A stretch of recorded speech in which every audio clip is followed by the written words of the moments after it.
இனிய காலை வணக்கம். இன்னைக்கு நமக்கு தெரிஞ்ச விஷயம்தான் நான் சொல்ல போகிறேன், தெரியாத விஷயம் இல்லை. எப்போ பார்த்தாலும் அம்மா, தெய்வம் இதெல்லாம் விட்டுடுங்க.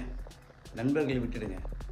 உங்களுடைய உடம்பு நலத்தை பாதுகாக்கிறதுக்கு நீங்கள் தினமும் என்ன செய்ய போகிறீங்க? அதுதாங்க இன்னைக்கு டாப்பிக்கே.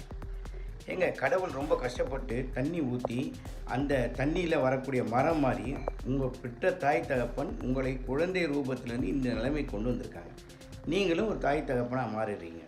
அப்படி இருக்கிற இந்த உடல் நலத்தை நீங்கள் பாதுகாக்கணும்னா தயவு செய்து உங்களுடைய இரத்த ஓட்டத்தை சராசரியாக எப்படி இருக்கணுமோ அது மாதிரி பயன்படுத்தி கோவப்படாமல் யாருக்கிட்டையும் உங்களுடைய வெறுப்பை ஈகோவை வச்சு வாழாதீங்க.